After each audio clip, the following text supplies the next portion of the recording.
ça fait pas dans l'avion. Ils s'en foutent, eux. Quand même, Ah, ils quoi. s'en- non, mais ils s'en voient attends, tellement, ils ils s'en s'en foutent. tapent royal. Ils s'en foutent royalement. Tu peux avoir peur de l'avion. Hein. Ah, ils s'en foutent. Ah, ils sont pas là au petit soin pour toi. Si t'es en première de première, à la limite, peut-être, ouais. Tu pars en charter, en low cost, ils en ont rien à foutre. Et encore aujourd'hui, ils le font même plus, t'as des écrans. Hein. Et là, c'est juste comme ça. Et donc, D'accord. les troisième plus grande phobie, Oh, j'en parlais à c'est Amaury dommage. le soir, prendre l'avion avec un clown. Voilà. L'angoisse.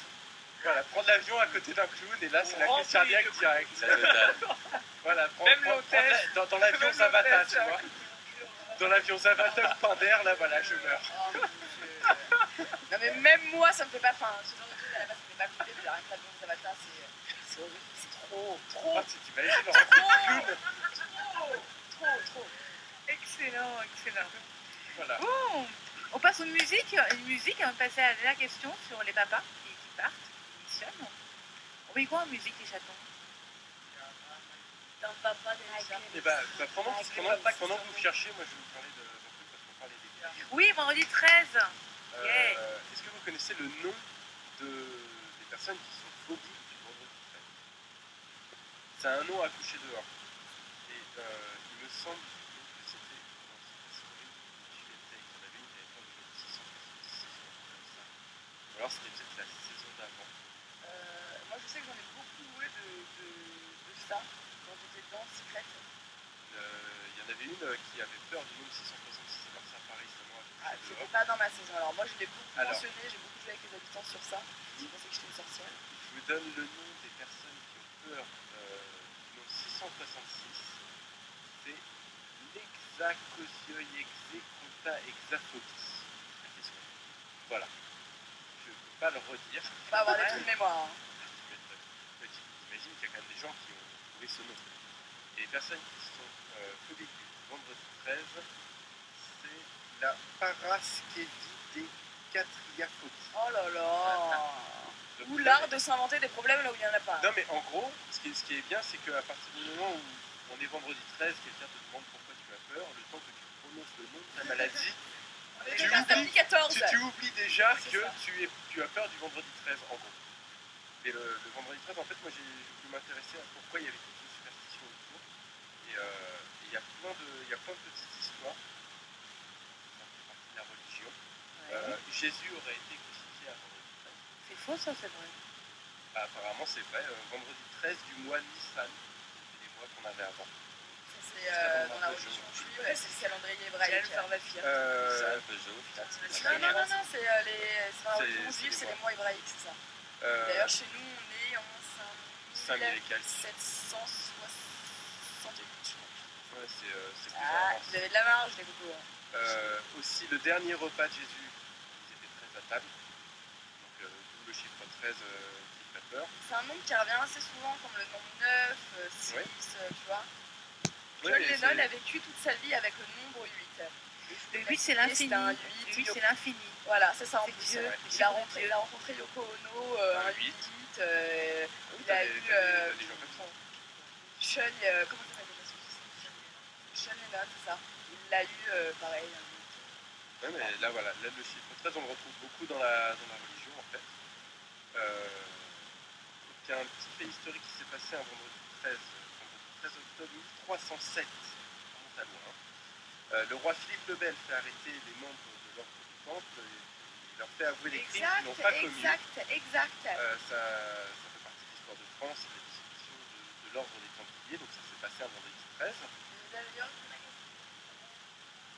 Ouais, dans les articles, ils ont fait un hors-série extrêmement intéressant. Il y a sur deux les ans, Templiers. uniquement sur les Templiers. Si vous arrivez à le retrouver, c'est juste tué. Autre chose, un vendredi 13 septembre 1996, le chanteur Tupac qui meurt assassiné dans les rues de Los Angeles. S'il est vraiment mort. On dit que oui. Voilà. Avec Elvis Michael. Oui, Et c'est B.I.G. ça. Et il y a eu Claude François et puis Bobby, ils sont tu tous nous sur, relances des méga c'est fiesta. ça. Il y a eu les, ils sont tous sur une île déserte. C'est ça. Tupac, il n'y a pas eu les photos. Ils se regardent et ils se disent ah, les couillons, elle est là bien. Et voilà. Et le vendredi 13 janvier 2012, là ça nous rapproche, le Costa Concordia qui a fait naufrage au large de la Toscane, 4229 passagers. 16 morts retrouvés, voilà, selon le bilan provisoire, et ils ont un nombre incalculable de disparus. Le nombre de morts qu'il y a dans l'océan, c'est incroyable. Rien qu'avec le tsunami, Et le tsunami, et il fait conneries derrière. Et à contrario, il y a chez les Chinois de Hong Kong, le nombre 13, ça peut porter chance, Ouais. parce qu'on dit que 13, ça rime avec deux mots. Alors ça, c'est une citation. 13 rime avec deux mots qui, pris ensemble, signifient sûr de vie, destiné à prospérer. Voilà, donc le chiffre 13 peut aussi bien être associé à la malchance, ça peut être associé à la chance, et c'est pour ça que les loteries nationales en font du vendredi 13 plus qu'un fonds de commerce, c'est une énorme stratégie de communication. Quand on voit les casinos qui explosent les vendredis 13, quand on voit la loterie nationale qui explose les vendredis 13, c'est plus qu'un fonds de commerce. Il y a tout un mythe qui a été créé autour de ça. La porte chiffre. Mais il y a beaucoup de gens qui ne peuvent pas faire la réparation, c'est les angoisses. Moi, c'est con devant un chat noir, devant une échelle. Je passe pas devant une échelle. Moi, c'est pareil. Moi, je suis pas superstitieux parce que j'ai un chat noir chez moi. Non, ça, pas les chats noirs, mais le diable. Je vois l'échelle. l'échelle. Voilà, exactement. C'est con, hein. Juste un réflexe. Parce que je me dis, ouais, passer sous une échelle. Ah ouais, Non. échafaud aussi. Pareil, ça marche aussi, c'est pareil. Ah Ça, mince. c'est quelque chose qui est dans notre culture, qui est dans nos mœurs. Parce que la dernière fois, je marchais dans la rue, et là, je passe sous un échafaudage, et par réflexe, naturellement, je me décale directement sur la route. Et là, je me suis télé, j'ai bugué, je me suis arrêtée, et je me suis dit, mais pourquoi je fais ça? Parce que tu veux pas passer sous une échafaudage. Bah oui, il y a quelque chose qui peut tomber. Oui, mais pourquoi je. Non, parce qu'on m'a toujours dit que ça portait malheur. Oui, mais à la base, pourquoi ça quelque porte chose malheur de qu'on passer m'a sous une échelle? Parce que tu risques de te prendre quelque chose sur la gueule, tout simplement. Il y a quelque chose qui risque de tomber parce que avant. Oui, mais ça peut aussi porter malheur de traverser la rue, tu peux te faire renverser. Oui. Puis ça porte malheur de rentrer à la base dans de la boîte, tu peux superstition. te faire violer. C'est la base de la superstition, c'est parce que ceux qui avaient les échelles dans les rues, c'était les peintres en bâtiment, et tu peux très bien te prendre de sautes peinture sur la tronche. Ou même, C'est le chat de la sorcière, le chat noir. même casser un miroir. Hein. Ça aussi, j'ai peur. J'ai peur de ça. T'as peur de 7 ans de malheur? Ouais. Mettre le pain à l'envers. Chez nous, ça porte bonheur quand on casse un miroir ou un verre. Casser un verre, casser un miroir aussi. Casser un miroir, non, si t'as pas fait exprès. C'est quoi chez nous, quelle culture? Non, si, dans la religion juive. La religion juive, casser un verre, oui, mais casser un miroir, je suis pas sûr. On était à la Sima, on faisait un repas de Shabbat, et je me rappelle qu'il y avait un garçon qui était arrivé dans la salle d'emblème, tu sentais qu'il avait fait une connerie, et là, qu'est-ce qui se passe? J'ai cassé un miroir, et il lui avait donné une explication justement qui à ce moment-là avait complètement changé de point de vue par rapport à sa superstition, parce que je sais plus ce qu'il lui avait raconté, mais il lui avait expliqué que c'était pas grave. C'était pas aussi conséquent que ce qu'on en fait. Que ce que nous on en fait, c'est ça. Ouais, parce que nous c'est 7 ans de malheur. Et alors le verre, je t'en parle même pas, quelqu'un qui le casse, ou qui se lève et qui crie Mazel Tov dans tous les sens. Et tiens, quand tu es juive, est-ce que tu veux te marier avec un juif plutôt du temps? Non, alors moi je suis juive, mais je suis absolument pas pratiquante, je ne suis pas croyante, je ne suis pas. J'ai eu des pratiques bouddhistes ces dernières années. Je suis plus en quête de spiritualité qu'autre chose. Le judaïsme a représenté un grand équilibre vraiment dans ma vie, puis j'ai été pas éduquée par des rabbins, mais presque. Parce que souvent on a ça. La maison où j'habite était collée à une synagogue en fait. Donc voilà, ça a énormément fait partie de ma culture. À un moment donné, je me suis plus remise en question. En fait. J'ai préféré croire en d'autres choses qui m'apportaient plus de sérénité.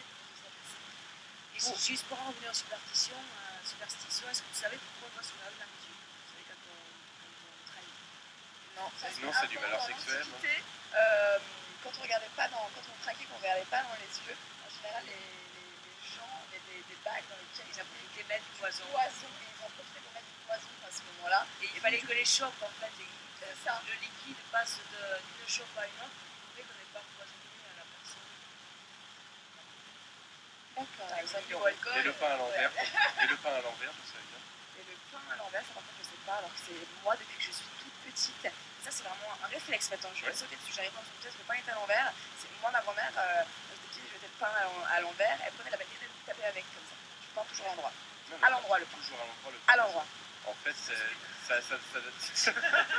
alors pour peu que la baguette ait réussi depuis 3-4 jours, elle soumet l'hématome. En fait, ça date du Moyen-Âge et c'était le boulanger qui mettait lui-même le pain à l'envers. C'était le pain réservé pour le bourreau. En Ah, exact, on l'avait raconté, ça. C'était le pain du bourreau. Donc il savait que le pain qui était à l'envers, c'était que le bourreau n'était pas venu le chercher. Donc ce pain-là, il ne pouvait pas le vendre à la population. Il fallait qu'il était réservé au bourreau. Et ce pain-là était du coup, ce pain du bourreau était symbole de pain. Voilà, c'est pour ça qu'il ne peut pas mettre le pain à l'envers, parce que c'est le symbole du bourreau. C'est vachement intéressant comme sujet, les bourreaux. Mais c'est. Non, c'est vrai, non, c'est vrai. Je trouve Mais ça existe encore dans les Non, pays, c'est super dans intéressant. les pays arabes, hein, en Afghanistan, je suppose, je sais pas, moi, en Libye, Mais dans les tortures même là. aux États-Unis, à la limite, on peut appeler ça des bourreaux. Ouais, qui vont chercher le gars pour la chaise La chaise électrique, pour toutes les injections. Voilà, on peut encore appeler ça des bourreaux. Ça dépend de quelle forme, quelle notion de bourreau. J'étais en Libye, j'ai vu des mecs se faire tabasser par une dizaine de keufs parce que là-bas, les droits de l'être humain, ça n'existe pas. Ouais, mais en témoignage, on n'aura rien, chaton. On n'aura rien en témoignage. On aura Non, mais moi, je parle des bourreaux vraiment anciennement. Vraiment. Des vrais bourreaux. Même on n'aura pas. Voilà, ceux qui te tranchaient la tête. On n'aura pas de témoignages de Pourquoi descendants ou très peu, non. quoi. Ah, faut que c'est pas oui. Qui est témoignage, ouais. Des gens. Non, mais c'est vrai que c'est intéressant comme sujet, mais Non, mais la pour moi, descendance, peut-être. les bourreaux modernes, ça reste des bourreaux. Nous, on associe bourreaux aux mecs sanguinaires, à la hache, à la guillotine. Non, mais aujourd'hui, Donc, c'est la chaîne électrique, hein, pourquoi pas. À la limite, jusqu'en 80, on a eu des bourreaux en France. Jusqu'en 80, on a eu la guillotine.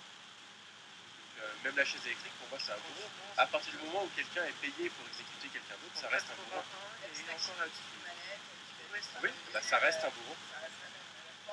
C'est quelqu'un qui, par son statut, a le pouvoir de mort sur quelqu'un d'autre, ça reste un bourreau. Alors, juste pour revenir à parce qu'ils sont le parapluie qu'on ouvre à l'intérieur de la maison, ça aussi, j'aime pas trop le faire. J'ai voulu le faire, mais je l'ai pas fait là. Le parapluie qu'on ouvre à la maison. La porte-malheur aussi. Je sais pourquoi. Parce que avant. Et que ça intéresse au sujet, hein. Parce que avant, les parapluies étaient extrêmement grands et il n'y avait pas toutes les protections sur les pics. Ouais, exactement. Il n'y avait pas toutes les protections et ce qui faisait que si on ouvrait un parapluie à l'intérieur, comme forcément on est plus confiné à l'intérieur, on pouvait épargner quelqu'un, exactement. Et en fait, c'est pour ça qu'on n'ouvrait jamais un parapluie à l'intérieur et qu'au fur et à mesure, on a dit que ouvrir un parapluie à l'intérieur, ça portait. J'ai l'impression que pour trois quarts des trucs, en fait, Ça part de rien. Voilà, c'est ça, ça part de rien, ça porte absolument pas malheur, c'est juste une expression qui a été employée à un moment en définissant cette situation, et depuis ça a été repris. On pourrait dire que ça porte C'est malheur. la culture. Ça porte pas du tout malheur. C'est la Et aussi culture. les ciseaux, apparemment, faut les ranger. Ah bon, ça je savais pas. Ça, c'est chez nous. Ah ouais. C'est quoi chez toi? Je suis marocain. D'accord, donc les ciseaux, on les ferme, on les décompte Ouais. pas. Et la nuit, on bat les pas. La nuit, on va. Non. Ne pas balayer. Ah, on balaye pas, d'accord. Pourquoi? Et pourquoi? Parce que tu pousses, en fait, c'est une superstition, c'est que tu pousses les parents à la main. Et alors, quelque chose au Moyen-Orient que j'ai appris quand j'étais en Turquie et qui m'a fait beaucoup rire, on ne parle pas aux toilettes. Il ne faut pas parler. Par exemple, si quelqu'un passe à côté des toilettes et te pose une question, il ne faut surtout pas répondre. Ah ouais. Parce que les toilettes, c'est le diable. C'est là où Oui. se cache le diable. Oh là là. Si par exemple on a fait un cauchemar ou machin, on peut raconter aux Et toilettes. dans la religion musulmane aussi, apparemment, le chétal se cacherait dans les ongles et dans les cheveux, qui est le symbole de tentation chez la femme. Alors c'est pour ça qu'on la voit, les machins. Après, je pense que c'est juste un degré de pratique plus ou moins élevé. Non, non, non. Et des superstitions. Que le voile n'est pas obligatoire. Non, on s'en fout, c'est pas grave. J'aime pas le Le sujet, voile ça. n'est pas du tout Et pourquoi on obligatoire. donne une pièce comme ça? Sinon, ça coupe l'amitié. Ah, c'est ça. En fait, on doit jamais offrir un couteau, on doit toujours vendre un couteau. Non, c'est Ah non, trop. c'est l'autre. Voilà, en gros, moi, si je veux t'offrir un couteau, tu me donnes une pièce parce que sinon, ça coupe l'amitié. En fait, c'est vrai, on n'offre pas de couteau, on vend toujours un couteau. On achète un couteau, mais on n'offre pas de Superstition et religion sont différents. Oui, c'est souvent lié.